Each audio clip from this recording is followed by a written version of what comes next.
Hello everyone, I welcome you all to the next lecture of quadratic equations. और बच्चों, पिछले lecture तक हमने एक ब्रेनस्टॉर्मिंग क्वाड्रेटिक इक्वेशन आइडेंटिटीज देखा था। और आज के लेक्चर में बच्चों हम अपना थ्योरेटिकल पोर्शन थोड़ा और आगे बढ़ाएंगे और उसके बाद उस थ्योरी पे बेस्ड किस तरीके के सवाल हमारे पास आ सकते हैं हम वो भी देखेंगे। तो देखो, अगर अपने को बेटा यहाँ पे कंडीशन ऑफ कॉमन रूट्स देखना, अपना जो टॉपिक क्या है that is condition of common roots. अब बात ये आती है कि कंडीशन ऑफ कॉमन रूट्स का मतलब क्या है। बोलने का बेटा जो मेरा मतलब है वो ये कि अगर मान लो बेटा मेरे पास दो क्वाड्रेटिक इक्वेशन है, a1x² plus b1x plus c1 equal to 0 and a2x² plus b2x plus c2 equal to 0। मान लो मेरे पास ये दो क्वाड्रेटिक इक्वेशन, ठीक है। अब अगर मान लो बेटा ये दोनों क्वाड्रेटिक इक्वेशन अलग अलग हैं और अगर हम बात करते हैं कि कंडीशन ऑफ कॉमन रूट्स, अगर हम बेटा बात करते हैं कंडीशन ऑफ कॉमन रूट्स, तो केस 1 जो होगा, केस 1 में हम मान लेते हैं कि they both have both roots common. They both have both roots common। both roots common मतलब क्या होता है बेटा? both roots common मतलब अगर इसका एक रूट अल्फा और एक रूट बीटा है तो स्वाभाविक सी बात है इसका भी एक रूट अल्फा और एक रूट बीटा होगा। बोलने का क्या मतलब है कि ये दोनों के दोनों रूट्स कॉमन है। तो वैसे वाली सिचुएशन है बेटा, वैसे वाली सिचुएशन में जो कंडीशन आ जाएगी it will be a1 upon a2 equal to b1 upon b2 equal to c1 upon c2। मतलब आई डोंट थिंक इसको कुछ समझाने वाली ऐसा जरूरत है, क्योंकि अगर तुम बेटा लॉजिकली सोच के देखो, तुम बोलोगे ठीक है सर, एक इक्वेशन लिख लेते हैं x² और उसके बाद प्लस 3x और माइनस 4। क्या लिख लेते हैं? इक्वेशन लिख लेते हैं x² plus 3x minus 4 equal to 0, ठीक है ना। इसका डिस्क्रिमिनेंट जो भी होगा क्या होगा? डिस्क्रिमिनेंट आएगा b² और b² के बाद माइनस 4ac, तो वो डिस्क्रिमिनेंट 0 से बड़ा होगा। तो ठीक है सर, इसके जो भी रूट्स होंगे वो रियल होंगे, है ना। इसके जो भी रूट्स होंगे वो रियल होंगे। अब अगर मान लो बेटा अपने पास ये चीज है, अगर मान लो मैं दूसरा इक्वेशन आपको लिख देता हूं 2x² plus 6x minus 8 equal to 0। या मान लो अगर बेटा मैं इक्वेशन लिख लेता हूं 3x² plus 9x minus 12 equal to 0।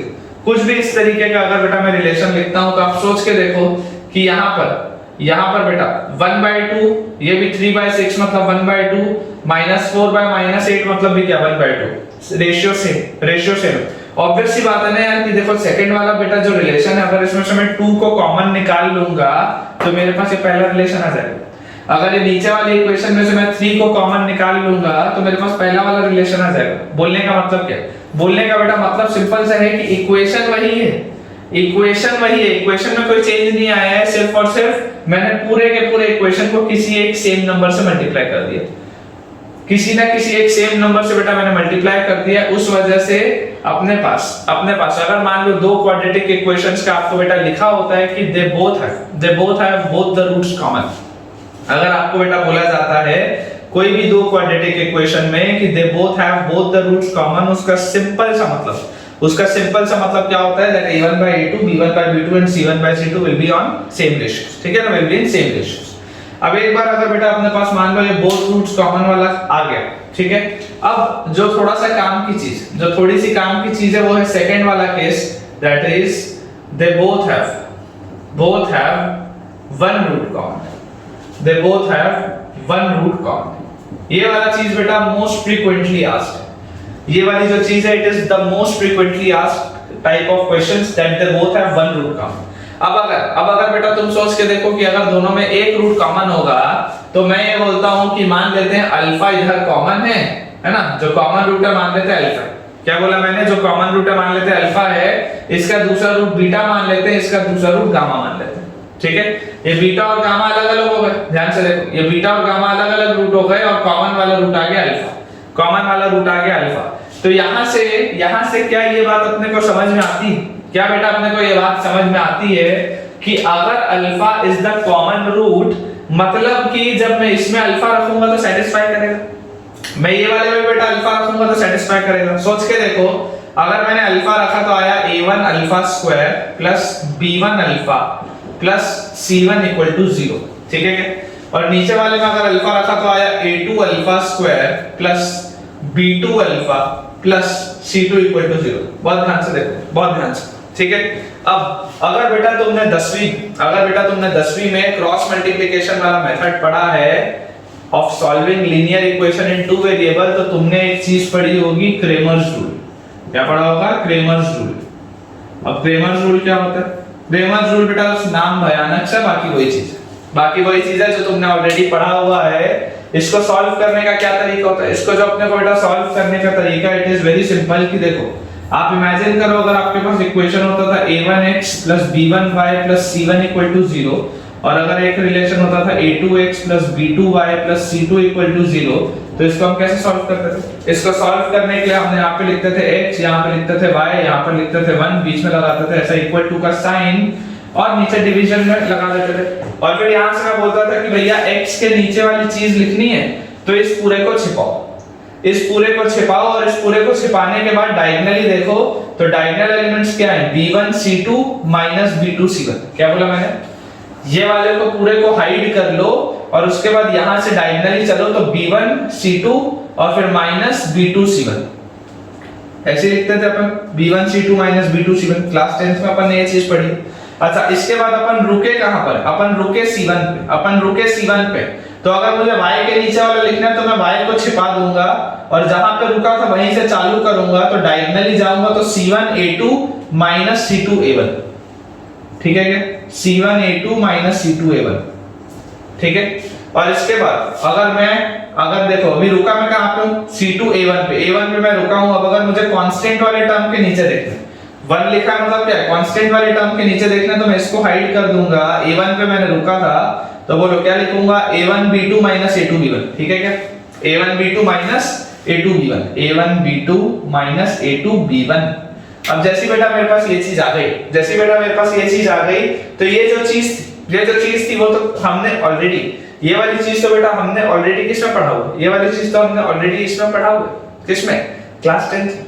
और यहाँ पर देखो आपके पास ये सिमिलर रिलेशन, यहाँ पर आपके पास सिमिलर रिलेशन है बेटा। एक सेकंड के लिए मान लो अगर मैं तुमको बोलता हूँ कि यार ये जो x है उसको अल्फा स्क्वायर मान लो, और ये जो y है इसको अल्फा मान लो, तो देख के बताओ क्या सेम लिखा है क्या? क्या बोला मैंने? ये जो x है इसको अल्फा स्क्वायर मान लो और ये जो y है इसको अल्फा मान लो, तो सेम चीज लिखी है। मतलब अगर बेटा मैं तुमको बोल दूं कि हमने ऑलरेडी ये चीज पढ़ी हुई है, x को आप रिप्लेस कर दो अल्फा स्क्वायर से, y को आप रिप्लेस कर दो अल्फा से, तो जो रिलेशन आएगा दिस इज क्रेमर्स रूल, ठीक है। और यहां से बेटा आप डायरेक्टली वैल्यू निकाल सकते हो अल्फा की, यहां से आप डायरेक्टली अल्फा की वैल्यू निकाल सकते हो। अगर आप देखोगे बेटा तो ध्यान से देखो, मैं आपको बताता हूं कि हमारे पास आ जाएगा यहां पर देखो alpha will be equal to, बोलो क्या लिख सकता हूं? c1a2 c2a1 अपॉन ये वाली चीज बेटा यहां गई और नीचे क्या लिखा है? a1b2 a2b1, ठीक है क्या? अल्फा की एक वैल्यू तो इसको लिया, अगर मैंने ये वाला रिलेशन मान लो उठा लिया तो अल्फा की वैल्यू निकाले। सिमिलरली बेटा अगर मैं तुमको बोलता हूं कि let us take these two equations, और अगर मान लो अगर ये वाली बेटा दोनों इक्वेशन ले लें तो जो अल्फा का वैल्यू आएगा this will be equal to, ध्यान से देखो, ये अल्फा से एक अल्फा कटा तो alpha will be equal to b1 c2 b2 c1 upon नीचे क्या है? c1a2 c2a1, ठीक है क्या? और जैसी बेटा अपने पास ये चीज आ गई कि अल्फा की देखो ये दो वैल्यूज आ चुकी है ना, आपको अल्फा इधर से निकालना है, आपकी इच्छा, सेम आंसर आएगा। अभी अपन करेंगे, अपन जब बेटा कभी काफी सारे सवालों की प्रैक्टिस करेंगे तो ये सब आएगा, वेरी इजी। तो यहां से देखो बेटा, यहां से आप एक चीज और क्या देख सकते हो कि भैया अगर ये और ये दोनों सेम ही है, अगर ये और ये बेटा दोनों सेम ही है तो मैं क्या लिख सकता हूं? मैं लिख सकता हूं क्या कि b1 c2 b2 c1 multiplied by a1 b2 a2 b1 should be equal to, देखो ये इससे मैंने मल्टीप्लाई किया तो should be equal to क्या लिखूंगा? should be equal to बेटा मैं लिखूंगा c1a2 c2a1 का होल स्क्वायर। क्या लिखूंगा? इस पूरे का होल स्क्वायर। ध्यान से देखो, c1a2 c2a1 c1a2 c2a1 उसका आ गया होल स्क्वायर। उसका क्या आ गया? होल स्क्वायर आ गया। तो ये बेटा अपने पास कंडीशन होती है, अगर आपके पास दो रूट्स कॉमन, अगर आपके पास दो क्वाड्रेटिक इक्वेशन में दो रूट्स कॉमन है तो a1/a2 b1/b2 और c1/c2 सेम होता है।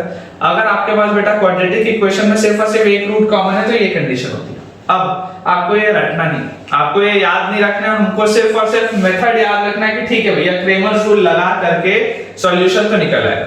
इस चीज को रटने की जरूरत नहीं है। ध्यान सिर्फ और सिर्फ हमको अभी क्या रखना है? ध्यान अपने को सिर्फ और सिर्फ रखना है दो वाले अगर अपने पास दोनों रूट सेम होता है तो a1a2 b1/b2 और c1/c2 सेम रेशियो में होता है। और ये वाले का अपने को बेटा सिर्फ और सिर्फ तरीका ध्यान रखना है, इस रिजल्ट को कोई भी बच्चा नहीं रटेगा। ठीक है बच्चों, ध्यान से देखो, ये पहला सवाल है, सेम कंसेप्ट है। पहला सवाल है, सेम कंसेप्ट है। सवाल में लिखा हुआ है if equations 3x square plus 4kx plus 2 equal to 0 and 2x square plus 3x minus 2 equal to 0 have one root in common, find k। Find k same सवाल है, सेम कंसेप्ट है। और अगर अपने को मान लो बेटा इसको सॉल्व करना है तो सबसे पहले जो मेरा कीवर्ड है वो क्या है? One root. पहला कीवर्ड क्या है? One root. अगर इसमें बेटा वन रूट कॉमन है तो देखो एक तो क्या तरीका है? एक तो तरीका है भैया क्रेमर्स रूल लगाओ और आगे बढ़ जाओ। हमने अभी भी वही पढ़ा है तो चलो पहले मेथड अपन 1 देख लेते हैं। पहले अपन बेटा मेथड 1 देख लेते हैं। अगर मैं इसमें क्रेमर्स रूल लगाऊंगा तो मैं इसको लिखूंगा 3x² plus 4kx plus 2 equal to 0। ये आगे मेरा पहला रिलेशन। और दूसरा रिलेशन मेरे पास लिखा हुआ है 2x² plus 3x minus 2 equal to 0। ये आ गया बेटा मेरे पास दो रिलेशन। और इसके बाद अगर मुझको पता है कि अगर इसका एक रूट अल्फा है और इसका भी मान लो अगर एक रूट अल्फा है तो मैं बहुत आसानी से ये चीज लिख सकता हूं कि अल्फा स्क्वायर, यहां पर अल्फा, यहां पर 1, बीच में इक्वल टू का साइन, यहां पे एक लाइन, यहां पे एक लाइन, यहां पे एक लाइन। और इसके बाद मैं क्या करूंगा? इसके बाद देखो अगर अल्फा यहां होता तो यहां पे अल्फा स्क्वायर वाले टर्म आते ना, यहां पे क्या आते? अल्फा स्क्वायर वाले टर्म आते। तो मैंने इसको किया हाइड, है ना, इसको छिपा लो। अब इसको जैसे अपन ने छिपाया, ध्यान से देखो बेटा डायगोनल एलिमेंट ये 4k जो है, ये जो 4k है वो किससे मल्टीप्लाई होगा? -2 से। तो क्या आ जाएगा? -8k। क्या आ जाएगा? -8k।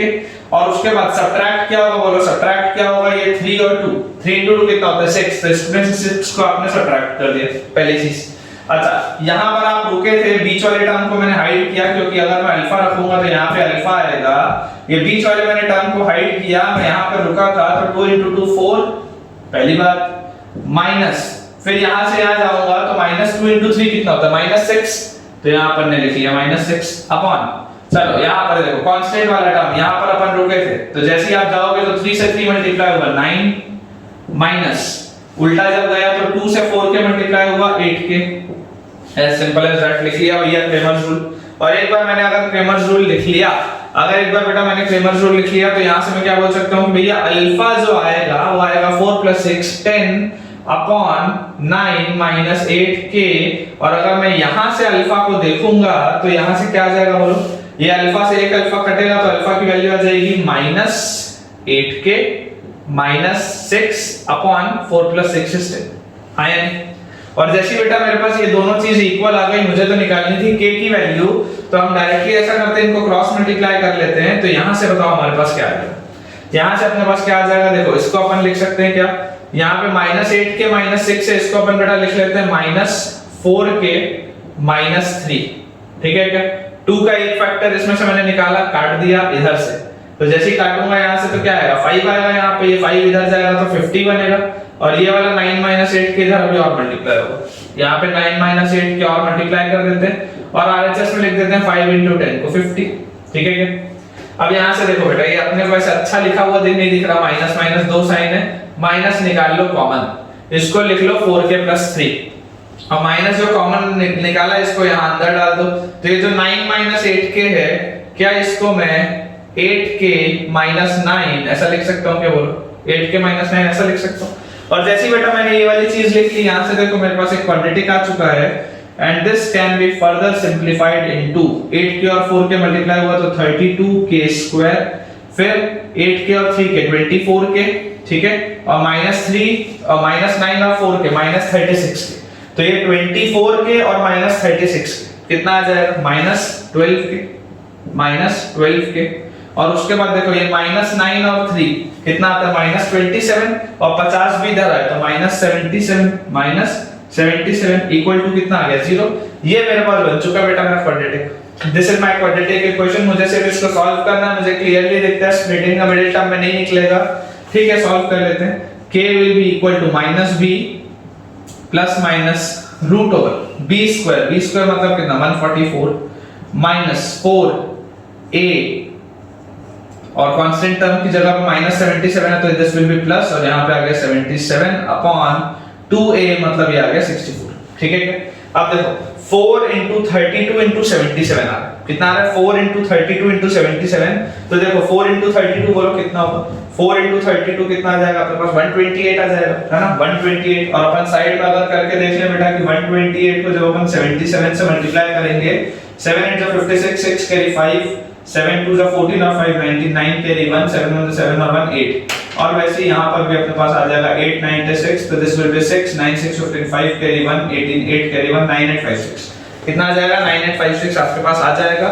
और ये वाले 9856 में जैसे ही मैं 144 जोड़ूंगा, सोच के देखो ये वाले 9856 में मैं जैसे ही 144 जोड़ूंगा, इसमें 144 जुड़ते ही ये क्या हो जाएगा दिस विल बी 10000। इसमें 144 जुड़ते ही दिस विल बी 10000। इसका मतलब अगर बेटा मैं चलो यहां पर लिख लेता हूं तो आई कैन से k is equal to 12 plus minus 10,000 का under root will be 100 upon 64। ठीक है क्या?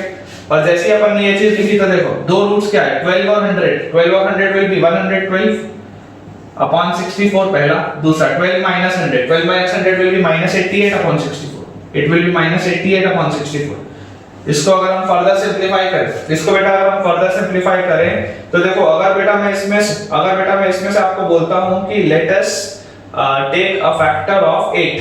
ठीक है, इसमें अगर मैं 8 का फैक्टर ले लूं तो 8 into 8 होता है 64 और ऊपर वाले से अगर अपन 8 करेंगे तो बताओ कितना आएगा 8 1 जा 8 आएगा और उसके बाद अपने पास 32 बचेगा तो 14 आ जाएगा। कितना आ जाएगा 14 आ जाएगा।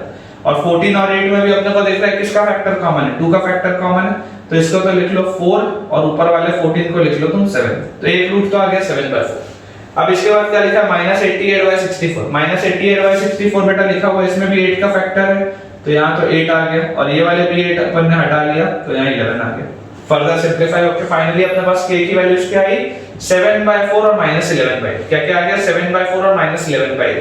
अब इसको बेटा करने का एक आसान तरीका और एक बेटर तरीका और क्या बेटर तरीका है देख अपने को तो k की वैल्यू निकालनी है ना अपने को k की वैल्यू निकालनी है। जबरदस्ती क्रैमर्स रूल लगाने से बेटर जबरदस्ती बेटा क्रैमर्स रूल लगाने से बेटर क्या है कि यार मैं दूसरा वाला अगर इक्वेशन में से फैक्टराइज होता है तो उसके रूट्स निकाल लेता हूं ना। अगर ये दूसरा वाला इक्वेशन में से फैक्टराइज होता है तो उसके रूट्स निकाल लेता हूं। तो यहां से इसको देखो क्या लिख सकते हैं 2x² प्लस ये वाला 3x को क्या लिख सकता हूं मैं 4x माइनस x। ठीक है 4x माइनस x और फिर यहां पे -2 = 0।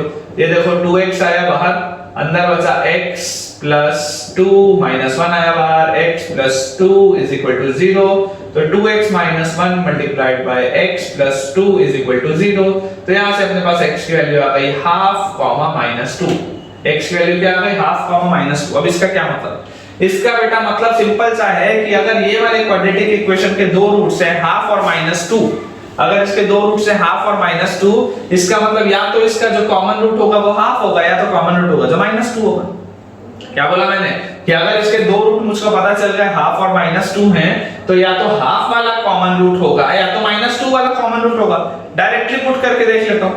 चलो मान लेते हैं केस 1 में अगर अपन मान लेते हैं कि भैया अगर ½ इसका कॉमन रूट है तो जब इस इक्वेशन में मैं ½ को पुट करूंगा तो ये पूरा इक्वेशन 0 हो जाना चाहिए। तो देखो 3 मल्टीप्लाइड बाय ½ का स्क्वायर विल बी 1/4 और उसके बाद लिखा है +4 * k * ½ और उसके बाद लिखा है +2 = 0। तो ये आ गया अपने पास 3/4 plus twice of k plus 2 = 0। ठीक है क्या? और ये वाले 2 को भी अपन लिख सकते हैं बढ़िया से ऐसे 8/4 एलसीएम लेने के लिए। और ये वाला 8/4 और ये वाला 3/4 होता है 11/4 जो कि उधर जाएगा तो हो जाएगा -11/4। तो 2k will be equal to -11/4 और यहां से 2 को मैं अगर हटा दूं और ये 4 के साथ मल्टीप्लाई कर दूं तो -11/8 आ गया। k की वैल्यू क्या आ गई -11/8। एक तो यहां से भी आई थी ये तो बहुत आसानी से आ गई इसमें तो बहुत मेहनत लगी थी। ठीक ये हो गया हमारा क्या केस 1। अब देखो सेकंड केस अगर बेटा हम बात करते हैं केस 2 की अगर बेटा हम बात करते हैं कि अगर मान लेते हैं कि कॉमन रूट है -2, अगर मान लेते हैं कॉमन रूट है -2, इसका मतलब जब मैं इसमें -2 रखूंगा तो ये पूरा क्या हो जाना चाहिए, 0 हो जाना चाहिए। तो रख के देख लेते हैं, 3 मल्टीप्लाइड बाय -2 का square 4 plus 4 multiplied by k multiplied by -2 plus 2 is equal to 0। तो यहां से देखो क्या आ गया 12 और फिर -8k और फिर प्लस 2 इज इक्वल टू 0। तो यहां से बेटा हम बोल सकते हैं that 8k is equal to 14 और k इज इक्वल टू 7/4। कितना आ गया, k इज इक्वल टू 7/4, जो कि बेटा यहां से आया। तो इसमें अपने को मेहनत ज्यादा लगी, कैलकुलेशन ज्यादा लगा, इसमें अपने को मेहनत कम लगी। तो जब भी अपने को कॉमन रूट का सवाल बनाना है और अगर अपने को एक क्वाड्रेटिक ऐसा दिख रहा है जिसके रूट्स में बहुत आसानी से निकाल सकता हूं, तो रख के देख लो ना यार, जबरदस्ती मेहनत क्यों करूंगा, सीधा रख के देख लो। अच्छा, अब इसमें जैसे k की आपसे वैल्यू पूछी थी, आपने k की वैल्यू निकाल दी। कई बार क्या बोलता है फाइंड द कॉमन रूट, तो भैया अगर आपके पास k की वैल्यू आ चुकी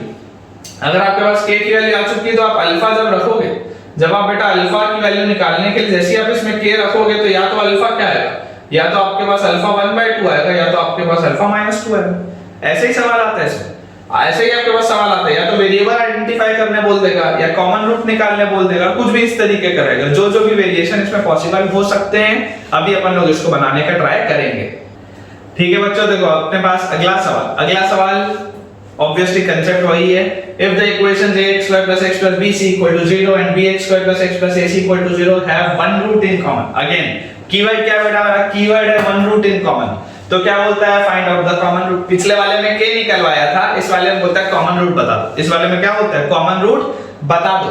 तो यहाँ पे देखा बेटा क्या करेंगे, वापस वही लिखेंगे ax² + x + bc = 0 और उसके बाद मानेंगे यहाँ पे bx² + x + ac = 0।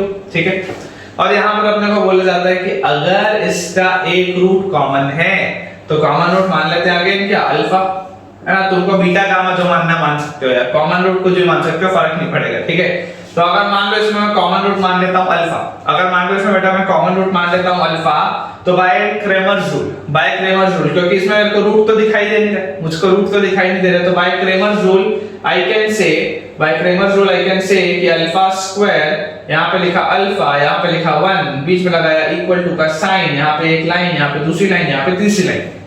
और इसके बाद मैंने बोला कि जैसे ही मैंने अल्फा स्क्वायर लिखा तो मैं इसको हाइड कर दिया, और इसको हाइड करने के बाद मैंने बोला भैया 1 into AC minus 1 into BC। सोच के देखो क्या बोला मैंने, 1 into AC minus 1 into BC।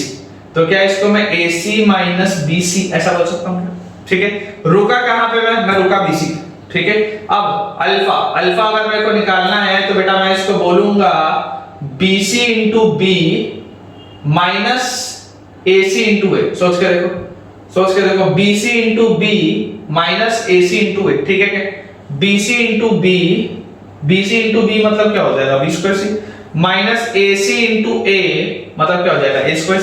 ठीक है क्या, रुका कहां पे मैं, AC into A पे बेटा मैं रुका। अब अगर मैं कांस्टेंट वाले टर्म के नीचे निकाल रहा हूं तो क्या मैं बोल सकता हूं, A into 1 minus B into 1। सोच के देखो, A into 1 minus B into 1। ठीक है क्या, तो मतलब A minus B, as simple as that बेटा। आप जितना जल्दी ये लिखना सीख जाओगे उतना आप एडवांटेज में रहोगे। तो चलो यहां से अगर अपने को अल्फा की वैल्यू निकालनी है, I can use alpha is equals to, यहां पर इसको ले जाते हैं b² c minus a² c upon a minus b। ठीक है क्या, बोलो। और इन दोनों में मुझको बहुत आसानी से दिखाई देता है कि भैया दोनों में c कॉमन है, तो c को तो बाहर निकाल लो, अंदर लिख लो b² minus a², अंदर क्या लिख लो b² minus a² और b² minus a² को भी फर्दर क्या लिखा जा सकता है, b minus a into b plus a upon a minus b। आया नहीं, बोलो। ठीक है क्या, और अपने को एक चीज पता है कि अगर ऊपर लिखा हुआ है b minus a, अगर नीचे लिखा हुआ है a minus b, तो ये दोनों हो जाएगा कैंसल आउट और बाहर एक आ जाएगा माइनस साइन। पता है ना यार, इतना तो माइनस साइन बाहर आ जाएगा। ठीक है ना, तो यहाँ पे अपने पास बताओ अल्फा की वैल्यू कितनी आ गई, alpha comes out to be -c multiplied by b plus a, -c multiplied by b plus a। ठीक है क्या, ये चीज अपने पास आ गई। अब एक बार बेटा अपन ऐसा करते हैं, कई बार क्या होता है ना, कई बार जो बच्चों से मिस्टेक हो जाता है, अगर ये ऑप्शन तुम्हारे पास, अगर ये सवाल तुम्हारे पास सिंगल करेक्ट में आया होता और अगर ये ऑप्शन दिख रहा होता तो कोई दिक्कत नहीं, पर अगर ये सवाल तुम्हारे पास मोर देन वन करेक्ट में होता, क्या बोला मैंने, अगर ये सवाल तुम्हारे पास मोर देन वन करेक्ट में होता तो बेटा मैं तुमको ये सजेस्ट करता कि ऐसा करो कि अल्फा को ये वाले रिलेशन से भी एक बार निकालने का ट्राई करो। कई बार क्या होता है बेटा, वेरिएबल में गड़बड़ा जाता है मामला। कई बार क्या होता है कि वेरिएबल अगर मान लो दिया हुआ है, अब हो सकता है एबीसी में कोई और भी रिलेशन होता हो जो मेरे को नहीं पता। जैसे मान लो सॉल्व करने के बाद तुम्हारे पास आ गया that b + a = c, suppose, मेरे को नहीं पता आएगा या नहीं, लेकिन मान लो अगर सॉल्व करने के बाद तुम्हारे पास अगर आ जाए b + a = c, तो तुम्हारा अल्फा तो -c² भी हो गया। अगर मोर देन वन करेक्ट में एक ऑप्शन दिया होगा -c², तो तुम तो बेटा कट गए ना, तुम्हारा तो नंबर कट गया पूरे के पूरे। तो सिंपल सी क्या बात है कि भैया एक बार अगर यहां से मेरे को अल्फा निकालते बनता है, निकाल के देख लेता हूं ना यार क्या फर्क पड़ जाएगा, 1 मिनट तो लग जाएगा। तो यहां से देखो अल्फा से यार अल्फा कटा तो यहां अल्फा बचा 1 और इसकी वैल्यू आ जाएगी ac - bc अपॉन क्या चीज, ac - bc upon b² c - a² c, and this could be further written as, अगर हम ले ले c बाहर तो अंदर आ जाएगा a - b अपॉन, यहां पर आप देखो बेटा c बाहर अंदर आ जाएगा b² - a², जिसको मैं लिख सकता हूं b - a * b + a, ठीक है क्या। और यहां से बोलो क्या आ गया, ये c से c कैंसिल आउट हो गया, a - b से b - a गया तो एक माइनस साइन आ गया, तो ये आ गया अपने पास -1/a + b। लो भाई अलग आ गया, ये अल्फा क्या आ गया, अल्फा की बेटा वैल्यू आ गई आपके पास -1/a + b। अल्फा की क्या वैल्यू आ गई, -1/a + b। इधर अल्फा की क्या वैल्यू थी, -c * b + a, दोनों अलग अलग है। तो अगर मोर देन वन करेक्ट में होता तो तुम्हारा ये भी आंसर हो सकता था, यू नेवर नो। अगर मोर देन वन करेक्ट में होता तो तुम्हारा ये भी आंसर हो सकता था, ये भी आंसर हो सकता था। इसलिए बेटा मैं तुमको बोल रहा हूं कि कभी भी अगर वेरिएबल वाला होता है सवाल तो रिस्क नहीं लेना है। वेरिएबल वाले सवाल में कभी भी रिस्क नहीं लेने का, हमेशा एक बार अपने को क्रॉस चेक कर लेना है। अगर यहां से निकालने की पॉसिबिलिटी है तो यार निकाल के देख लेने में क्या हर्ज है, निकाल के देख लेने में क्या हर्ज है। अच्छा अब मान लो अगर तुमको बेटा ऐसी सवाल में लिखा होता कि which of the following options are correct, मान लो इसके आगे तुमको सवाल में लिखा होता कि which of the following options are correct, alpha = a correct, alpha = a correct. अब मान लो अगर बेटा तुमको बोल देता कि -c * b + a should be equal to -1/a + b, ये दोनों भी तो इक्वल होगा। तो अगर मान लो एक ऑप्शन में तुमको दे देंगे कि माइनस से माइनस अपन काट देते हैं, c = 1/a + b का होल स्क्वायर। लो एक ऑप्शन अगर बेटा ये दे दिया, अब क्या करोगे, ये भी सही आंसर, ये भी सही आंसर, ये भी अपने पास क्या आ गया, this is also an accurate answer.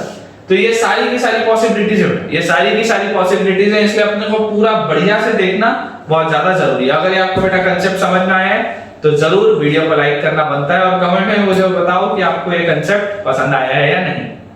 अगला सवाल बेटा अपने सामने लिखा हुआ है, बेहद आसान सवाल है, बेहद आसान सवाल है। इसमें लिखा है if the equation x² - 4x + 5 = 0 and x² + ax + b = 0 have both roots common।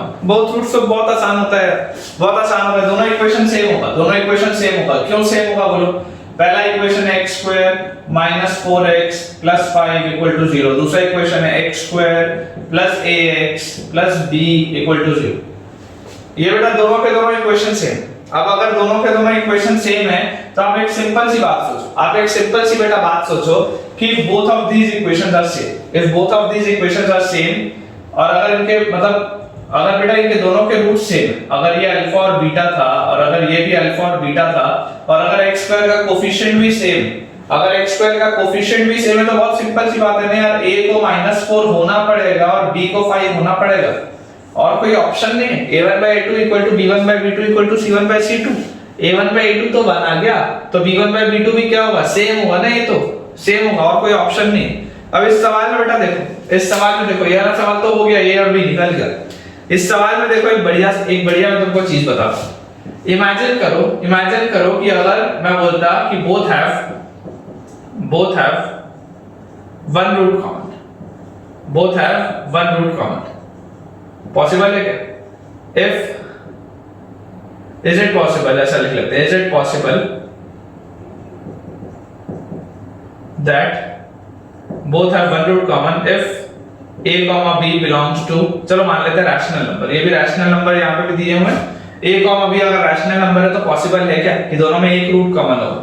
तो आप बेटा सोच के देखो कि जो ऊपर वाला इक्वेशन है, ऊपर वाले इक्वेशन का डिस्क्रिमिनेंट क्या है, ऊपर वाले इक्वेशन का डिस्क्रिमिनेंट क्या है? अगर बेटा मैं इसका डिस्क्रिमिनेंट की आपको बात करता हूं तो discriminant will be b square minus 4ac, तो माइनस 4 का होल स्क्वायर माइनस 4a और c की जगह 5, तो this is 16 minus 20 which is obviously less than 0, which is obviously less than 0। आपके पास डिस्क्रिमिनेंट क्या है? डिस्क्रिमिनेंट नेगेटिव, डिस्क्रिमिनेंट जो है बेटा वो आपके पास नेगेटिव है। इसका मतलब अगर यहां पर देखो ये a b और c जो आपके कोफिशिएंट्स होते हैं, if these are बेटा रियल नंबर्स, है ना, अपन ने ये प्रॉपर्टी पढ़ी है, if these are real numbers, और अगर आपके पास डिस्क्रिमिनेंट लेस देन 0 आ गया, इसका मतलब क्या होता है? इसका मतलब होता है बेटा कि आपके जो रूट्स होंगे they will occur in complex conjugate, roots will occur in complex conjugate. ठीक है क्या?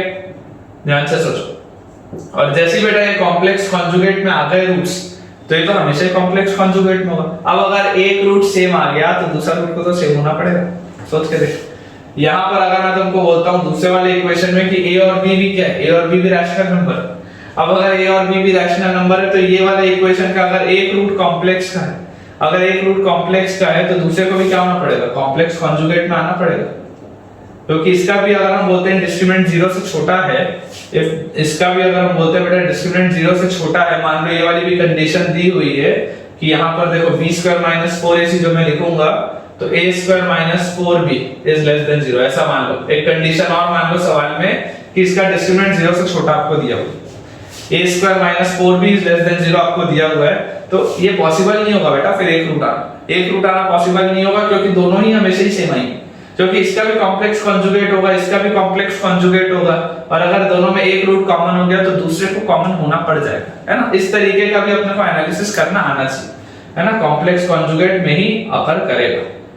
अगर अपने को मान लो दूसरे वाले में दिया होता कि a और b रैशनल है और a square minus 4b is less than 0, तो इसमें ये वाली चीज कभी भी पॉसिबल नहीं होती कि दोनों में एक रूट कॉमन है। हमेशा जो कंडीशन आ जाती वो ये होती कि दोनों के दोनों रूट सेम। ठीक है बेटा, अगला सवाल देखो, ये थोड़ा सा डिफरेंट सवाल है। इसमें लिखा है if the quadratic equation x square plus bx plus c equal to 0 and x square plus cx plus b equal to 0 where b is not equal to c have a common root, then find the equation of their uncommon roots। अब अभी तक क्या हो रहा था? अभी तक जो हम सवाल कर रहे थे उसमें हमने अनकॉमन रूट्स की कोई जिक्र नहीं की, उसकी हमने कोई बात नहीं की, लेकिन ये वाले बेटा सवाल में आपको बोला जा रहा है कि अनकॉमन रूट्स जो है उसका इक्वेशन बताओ। तो यहां से देखो बेटा, अपने पास लिखा हुआ है x square plus bx plus c equal to 0, ये पहला रिलेशन, और दूसरा रिलेशन मेरे पास लिखा हुआ है x square plus cx plus b equal to 0। अब ये जो दो रिलेशन मुझको क्या बोला गया? ये दोनों रिलेशन बेटा मुझको बोला गया कि they both have a common root. मान लेते हैं इसका अल्फा है, इसका भी एक अल्फा है, मान लेते हैं, और मान लेते हैं इसका दूसरा रूट है बीटा, और मान लेते हैं इसका दूसरा रूट है गामा। तो मेरे को क्या बताना है? मेरे को बेटा बताना है कि equation of their uncommon roots. तो अनकॉमन रूट्स कौन से? बीटा और गामा।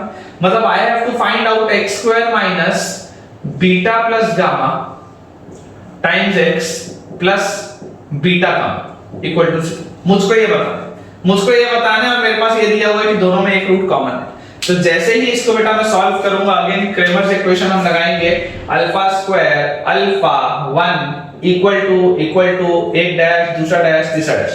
इतना तो आ गया होगा अभी तक। अब देखो, जैसे ही आप बेटा इसको हाइड करोगे, मैं लिखूंगा b square minus c square. हां या नहीं? ध्यान से देखो, मैं लिखूंगा b square minus c square. तो यहां तो लिख लिया b square minus c square. अच्छा, इसको जैसे मैंने हाइड किया तो मैं यहां c पे रुका था, तो मैं लिखूंगा यहां पर क्या चीज? c minus b। सोच के देखो, मैं लिखूंगा c माइनस b, और जैसे बेटा यहां पे मैंने c माइनस b भी लिख लिया, मैं यहां पर रुका था। जब मैंने c माइनस b बोला था तो मैं यहां पर रुका था। अब जब मैं कांस्टेंट वाले टर्म को हाइड करूंगा तो I will write again c minus b। I will again right what? c minus b। देखो यहां पर मैं रुका था तो c माइनस b। ये तो बढ़िया आ गया। क्यों? क्योंकि जैसे ही मैं ये वाले रिलेशन को ले लूंगा तो अल्फा की वैल्यू तो सीधी आ जाएगी 1। तो यहां से आप बेटा क्या बोल सकते हो? यहां से आप एक चीज बोल सकते हो, देखो जैसे ही आपने अल्फा की वैल्यू 1 लिखी तो यहां से देखो प्रोडक्ट ऑफ रूट्स, पहले वाले इक्वेशन में alpha into beta product of roots वो क्या होता है? c/1 प्रोडक्ट ऑफ फ्रूट्स क्या होता है c by 1। अच्छा, क्योंकि अल्फा की वैल्यू 1 है, क्योंकि अल्फा की वैल्यू 1 है तो आई कैन से that beta will be equal to c। I can clearly से that beta will be equal to c। अब देखो सेकंड वाला जो रिलेशन है, सेकंड वाले रिलेशन में बेटा beta alpha into gamma, product of roots is alpha into gamma, और ये कितना आ जाएगा constant term upon coefficient of x square that is equal to b, that is equal to b। तो यहां से देखो क्योंकि अल्फा की वैल्यू 1 है तो मेरे पास गामा की वैल्यू कितनी आ गई, गामा की वैल्यू आ गई b। अब एक बार अगर मेरे पास बीटा की वैल्यू c आ चुकी है, गामा की वैल्यू b आ चुकी है, अगर मैं इसमें सब्स्टिट्यूट कर दूं तो x square minus sum of roots beta plus gamma मतलब b plus c times x plus product of roots beta into gamma that is bc is equal to 0। कई सारे बच्चे इतने में अपना जवाब छोड़ देंगे। अब अगर आपने बेटा इतने में अपना जवाब छोड़ा तो ये एक्यूरेट नहीं है, ये एक्यूरेट नहीं है। क्यों एक्यूरेट नहीं है? ये वाली चीज इस वजह से एक्यूरेट नहीं है बिकॉज़ हमने यहां से तो देखा ही नहीं अल्फा क्या आ रहा था, हमने सिर्फ ये देख लिया कि अल्फा की वैल्यू 1 आई और हमने सॉल्व कर लिया। लेकिन अभी मैंने आपको बताया है कि जब भी वेरिएबल वाला सवाल हो दूसरी एक बार चीज जरूर देखो, दूसरी एक बार चीज जरूर देखो निकाल के। तो अगर बेटा मैं यहां से सॉल्व करूंगा तो देखो alpha will be equal to ये एक अल्फा से स्क्वायर कटा, alpha will be equal to b square minus c square upon c minus b square minus c square upon c minus b, और this b square minus c square can be written as b minus c into b plus c। b square minus c square को क्या लिख सकते हैं, b minus c into b plus c। अब देखो ये b minus c और c minus b कटा विद अ माइनस साइन, तो अल्फा की वैल्यू आ गई बेटा minus times of b plus c। Alpha की वैल्यू क्या आ गई, minus times of b plus c। और ये वाला ही जो अल्फा है, ये वाला ही जो अल्फा है ये किसके बराबर था, ये 1 के भी बराबर था। ये वाला जो minus times of b plus c आया है ये अल्फा किसके और बराबर था, अल्फा तो 1 के भी बराबर था। तो मुझको ये बताओ कि क्या इसी इक्वेशन को मैं लिख सकता हूं x स्क्वायर, अच्छा minus times of b plus c को अगर मैं 1 रख लूं तो plus x plus bc equal to 0। This is also my answer, this is also my answer. ये दोनों ही पॉसिबिलिटी है। और अगर मान लो ये मोर देन 1 करेक्ट में होता तो ये दोनों आंसर में लगाता, और अगर इसमें आपको बोलता कि which of the following statements are true that this is an equation of the uncommon roots, this is an equation of the uncommon roots. और अगर मान लो आपको एक कंडीशन दे दिया जाता कि b plus c plus 1 is equal to 0, तो ये भी सही है क्योंकि b प्लस c की वैल्यू क्या है, माइनस 1, b प्लस c की वैल्यू क्या है, माइनस 1। तो इस तरीके से बेटा अपने को ये सॉल्व करना होता है। आई होप आपको ये बढ़िया से समझ में आया होगा। ठीक है बच्चों, तो आई होप अभी तक आपके इन सवालों की बढ़िया से प्रैक्टिस हो गई होगी और आप बढ़िया से इसके कांसेप्ट्स में भी स्ट्रांग हो चुके होंगे, है ना। सिमिलर पैटर्न पे एक और सवाल है कि if x square plus abx plus c, if x square plus abx plus c equal to 0 and x square plus acx plus b equal to 0, अपने पास लिखा हुआ है यहाँ पे देखो क्या, x square plus abx plus c equal to 0, और अगला लिखा है x square plus acx plus b equal to 0 have one root in common, then prove that the quadratic equation containing their uncommon roots will be this। तो अगर इन दोनों में मान लेते हैं अल्फा बीटा रूट है, इसका मान लेते हैं अल्फा और gamma root, and let us assume that alpha is the common root. तो अगेन बेटा बहुत सिंपली अगर मैं यहाँ पे लिखूंगा तो देखो अल्फा स्क्वायर, यहाँ पे लिखा अल्फा, यहाँ पे लिखा 1। जितना ज्यादा बेटा अपन प्रैक्टिस करेंगे उतना बढ़िया, जितना ज्यादा अपन प्रैक्टिस करेंगे उतना बढ़िया। देखो अल्फा स्क्वायर वाले टर्म्स को अपन हाइड करेंगे तो अपने पास आएगा, बोलो ab square minus ac square. अभी तक लिखना आ गया होगा ab square minus ac square, directly लिख लेते हैं ab square minus ac square. Alpha वाले टर्म को अगर मैं हाइड करूंगा देखो तो ab square minus ac square, मैं यहां पर रुका था, तो जैसे ही मैं अल्फा वाले टर्म्स निकालूंगा तो बोलो क्या आ जाएगा, ये आ जाएगा बेटा c माइनस b। क्या आ जाएगा, this will B c minus b, ठीक है। और जैसे ही c माइनस b मैंने किया, यहां पर मैं रुका तो अब कांस्टेंट वाले टर्म के लिए क्या आ जाएगा, ac माइनस ab। क्या आ जाएगा, ac माइनस ab। ये अपने पास आ गया, ठीक है क्या। यहां से देखो बेटा अल्फा इज इक्वल टू बोलो कितना आ रहा है, c minus b upon ac minus ab, जिसको मैं लिख सकता हूं c माइनस b अपॉन, अगर मैं a कॉमन ले लूं तो वापस आ जाएगा c minus b cancel out which is equal to 1 by a। ठीक है, अभी ये एक ही आया है, दूसरा वाला निकालना बचा है, लेकिन चलो पहले इस एक को लेके अपन सॉल्व करते हैं। अगर अल्फा की वैल्यू 1 बाय a है, अगर अल्फा की वैल्यू बेटा अपने पास 1 बाय a आई तो ध्यान से देखो अल्फा इनटू बीटा जो प्रोडक्ट ऑफ रूट्स है, प्रोडक्ट ऑफ रूट्स क्या है, c, product of root c। क्योंकि अल्फा की वैल्यू 1 बाय a, क्योंकि अल्फा की वैल्यू 1 बाय a है तो आई कैन क्लियरली से that beta will be equal to ac। हां या नहीं बोलो, अगर अल्फा की वैल्यू 1/a है तो बीटा की वैल्यू आ जाएगी ac। वैसे ही यहां पर देखो product of roots alpha into gamma क्या है b है, और अगर अल्फा की वैल्यू मेरे पास 1/a थी तो I can see gamma will be equal to ab। ठीक है क्या, gamma will be equal to ab। अब अपने को क्या बोल गया, बोल रहा है बेटा देन द अनकॉमन रूट्स का जो इक्वेशन होगा आपको प्रूव करना है वो ये होगा। तो मुझे बताओ अनकॉमन रूट्स का इक्वेशन क्या होता है, x² minus sum of roots क्या है, sum of roots into x, मतलब ac plus ab into x plus product of roots बताओ कितना आ जाएगा, प्रोडक्ट ऑफ रूट्स आ जाएगा बेटा ac into ab is equal to 0। अब अपने पास तो ये आ रहा है, आना तो कुछ और चाहिए। अपने पास तो बेटा आ रहा है x² minus a times b plus c x और plus a² bc equal to 0। मेरा तो ये आ रहा है, आना तो कुछ और चाहिए। तो अगर मेरा बेटा कुछ और आना चाहिए था तो ऐसा करते हैं, इसको भी लेके देख लेते हैं, ये वाले को भी लेके देख लेते हैं। तो यहां से जैसे हम देखेंगे तो अल्फा की वैल्यू बोलो कितनी आ जाएगी, ये एक अल्फा से स्क्वायर वाला टर्म कटा तो alpha will be equal to a b² minus ac², a निकाल लेते हैं बाहर, b² माइनस c², इसको लिख लेते हैं b minus c into b plus c upon नीचे है c माइनस b।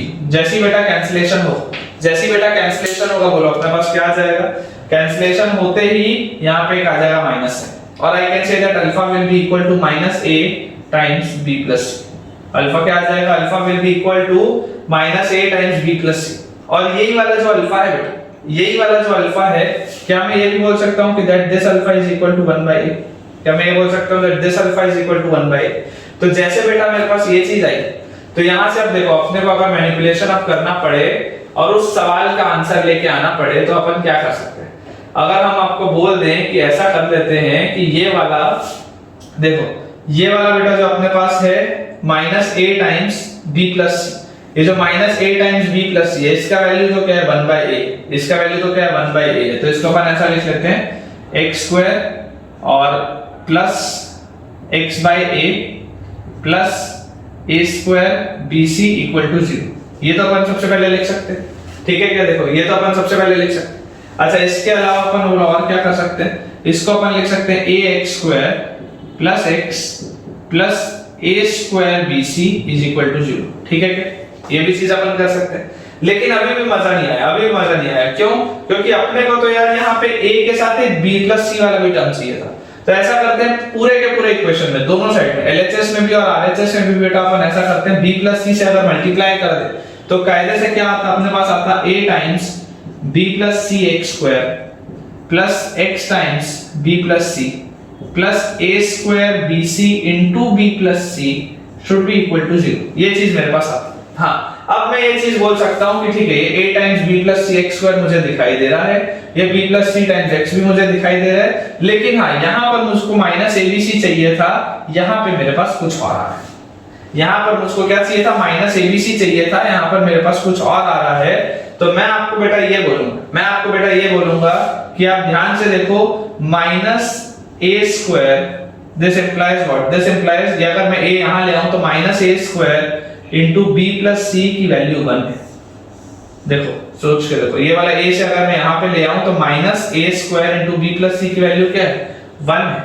मतलब कि अगर मैं आपको ये बोलूं कि a² into b plus c की वैल्यू -1, या मैं आपको ये बोल सकता हूं कि a² into b plus c की वैल्यू -1, तो यहाँ पर आप बेटा देखो ये a² into b plus c, a² into b plus c की वैल्यू क्या है -1। तो जैसे ही हम यहाँ पर ये चीज कर देंगे तो बोलो क्या आ जाएगा अपने पास आ जाएगा बेटा ये a times b plus c x² plus x times b plus c, और उसके बाद यहाँ पर देखो एक बेटा अपने से यहाँ पे गलती हुई है, ये वाला देखो जब x/a था और जब मैंने इस a से मल्टीप्लाई किया था तो यहाँ a² ना आके a³ आएगा। ठीक है ना, गलती हुई है, यहाँ पे a³ आएगा, यहाँ पे भी a³ आएगा, और उससे क्या होगा देखो a² into b plus c को अगर मैं -1 बोल दूंगा तो मेरे पास यहाँ पे बचेगा माइनस abc इक्वल टू 0। ये अपने पास आ जाएगा, जो अपने को लेके आना है a times b plus c x² plus x times b plus c minus abc equal to 0। यहाँ पे अपने से एक गलती हुई थी कि जब अपन a से पूरे को मल्टीप्लाई करेंगे तो ax² आएगा, फिर प्लस x आएगा, फिर a³ bc आएगा, मैंने a² लिखा हुआ था। ठीक है ना, ये अपने पास अपना आंसर है।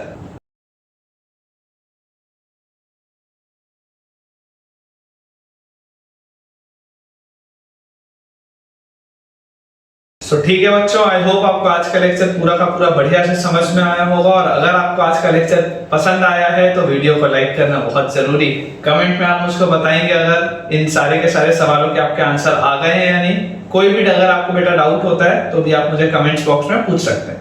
अगर आपको बेटा अभी तक अगर आपने चैनल सब्सक्राइब नहीं किया तो do subscribe the channel right now and do refer this channel to maximum of your friends so that कि उनकी पढ़ाई बहुत अच्छे से हो पाए। जब तक हमारा अगला लेक्चर नहीं आता तब तक के लिए thank you all very much for watching this video.